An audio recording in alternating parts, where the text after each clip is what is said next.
I will be talking to two amazing people, Rylan Clark-Neal and Monét X Change. 2020, here we are, girl. You need to come to Essex on a Friday night. This looks like you put Mrs. Doubtfire in the microwave. I can't do it.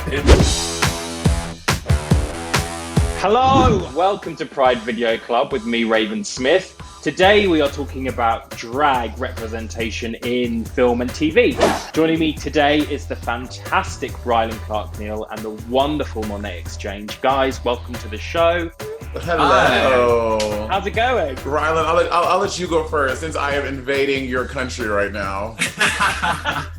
Listen, you're more than welcome to invade whenever you want, yeah? You don't need no favour. Don't prep me with a good time, girl. I will show up. That is what I'm hoping for.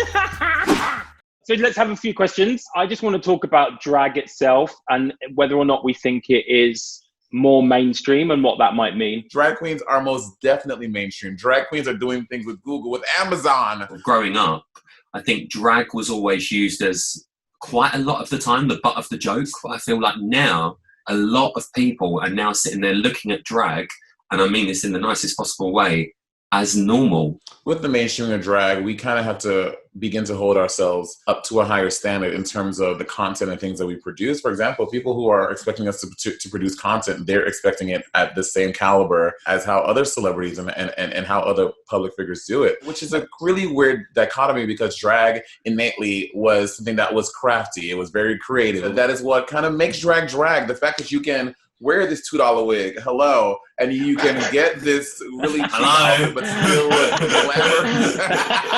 I'm pulling the wig down from the shelf. But we're seeing a lot of queens working with a lot of fashion houses now, and I mean serious fashion houses. Yeah, and I wish these brands would have extended courtesy to queens that weren't just 2 pounds white and blonde. But you know, it is what it is. 2020, here we are, girl. The base of drag, again, the foundation is politics. When you step out of your apartment in Leicester Square, I mean, that's like the only place I know, so that's why I said Leicester Square. Every British person lives in Leicester Square, Monet, just so you know. Out of Leicester Square or whatever it is, like you were making a political statement because you were saying binary and you just like, you're doing your thing. We were reaching like such a younger generation. We see like 12, 13, 9-year-olds come into drag cons. It's about education. And if you could go back to school now and we all had to go back to school and someone said, we can make learning really fun for you and you won't feel like you're learning anything, but actually subliminally you are. And that's how we all got our A-levels and GCSEs. We'd go, yeah, fine, like, perfect, that'd do me lovely. You know what? I don't know what the GCSEs are, but I feel like we should do them in America. I think that was not a problem. Are there any films that you think really captured drag well? I'm only just saying this again because from a child's point of view, something like Hairspray. Me, an agent? You see me hobnobbing and drinking rum and cokes with all those hoi pollois? From a child's point of view, something like that is a good thing because as the child, you know that's a man, and 9 times out of 10 the parents would go, that's a man, you know, this is a woman. I think that does take us a little bit back to what I was saying earlier about how drag was sometimes laughed at rather than laughed with. Ma, don't listen to a word she says. I'm taking this back. Don't you dare. I am. But I do think that was a good sort of crossover there. You can't stop my happiness because I like the way I am. The Birdcage is one of my favorite movies ever. Here I am! Oh, please forgive me for being so late, but the traffic was unbelievable. Senator Keeley, Mrs. Keeley, I'm so happy to meet you at last. Their son's getting married, but her parents are so conservative and they feel that they've got to hide the fact that they're gay. Val, don't patronize your mother. She's an amazingly intelligent woman. You know, I think homosexuality... Lots more, right? When the conservative parents that are so against this and, you know, don't want their daughter to marry this guy and stuff like this are then in trouble. This couple have shot you down, don't agree with who you are, don't agree with any of this, and you've still helped them. We put up with that a lot of the time. It was just something that I remember always staying with me, sort of like as a young teenager, young adult, and I always thought, that's quite powerful. To Wong Fu. I love To Wong Fu.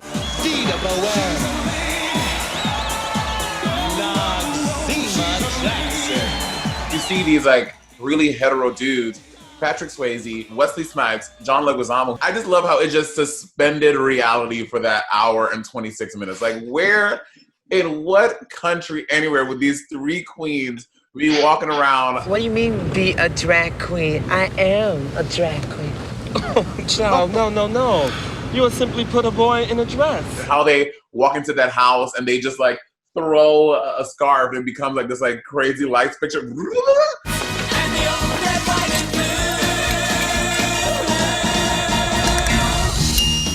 You say that one again, where in the world would that ever happen? You need to come to Essex on a Friday night. To us being 10, thank you.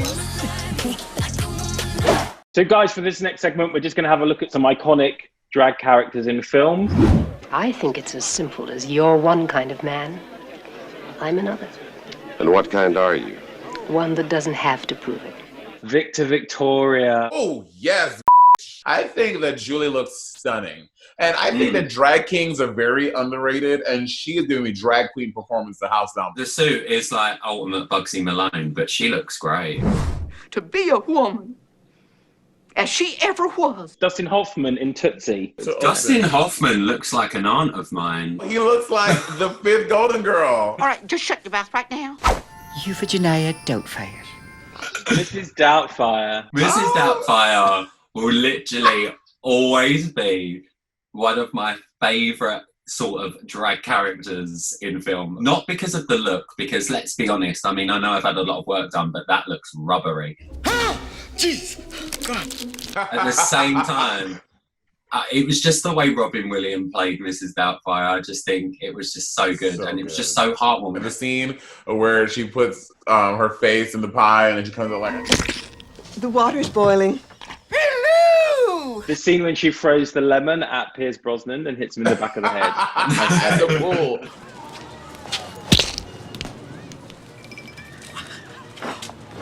Oh, sir, I saw it.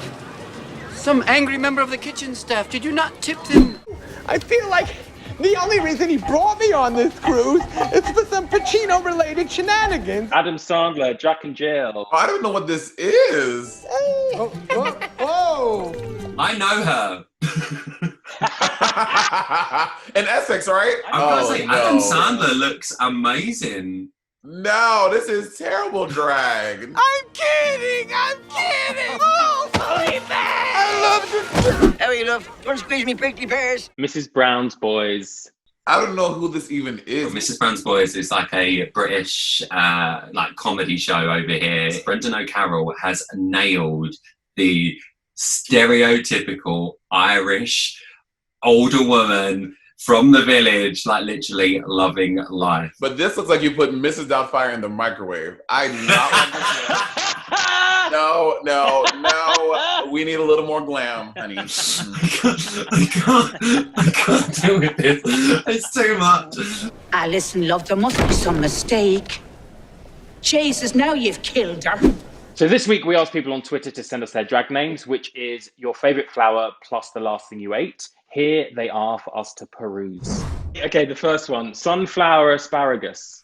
Sunflower asparagus. Oh yeah, girl. I went for a jog and I did my yoga and I had a sunflower asparagus. I took a sunflower asparagus once at a festival. I didn't have a good time. Rose rarebit. Ooh. I She's like that one. Naughty one, that one. Rose Yeah, she rabbit. is. Honeysuckle knobbly bobbly. Yes, I'm sold on that one. I'm in. Okay, what is the last name? A knobbly bobbly The last is thing a you ate. ice lolly. You never had a knobbly bobbly? Bobbly. Oh my god, you people haven't lived. Who am I with here? Like, I like honeysuckle knobbly bobbly. I like that. She's a mouthful, but I live. I love her. yeah, I'm here for the knob and the bob.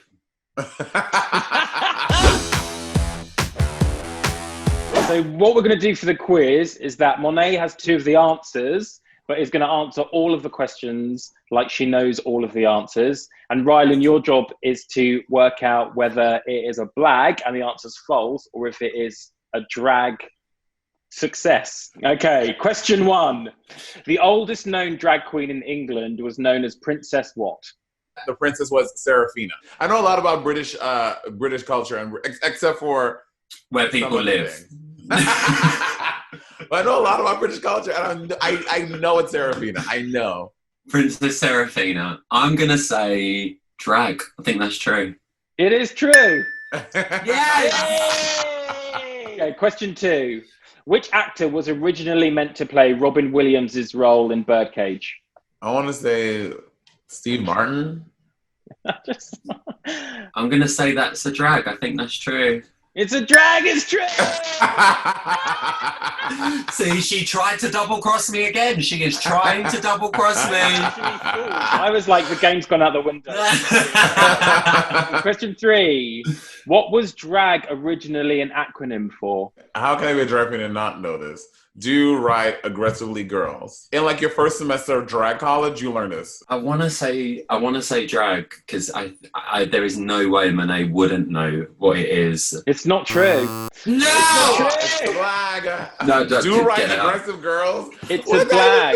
I I know, but I trust you, and that's what worries me. It's dressed resembling a girl. My assistant says that it's from Shakespeare. Shakespeare was over in the UK, so y'all should know, honey. Yeah, we all knew Shakespeare personally. Like, we were all good friends. In Leicester Square. I met him in Leicester Square. Lives next door in Leicester Square. Oh my God, I wish I knew. By God, if you do not, who does? The first drag ball was in 1867. At which venue? The Abbey in West Hollywood. Well, it wasn't called the Abbey then, but it is where the Abbey in West Hollywood is now. That's where the first drag ball was. Okay, I'm going to say that's drag. I think that's true. It's a black! Get out. I'm out. No, girl. It was in Harlem. I mean, that was the birthplace of Vogue balls. Evangelista, old school style. I'm never going to make a queen, am I? Well, you need to do your GCSE first. Last question, number 5. What was Guy Pearce's drag name in Priscilla, Queen of the Desert?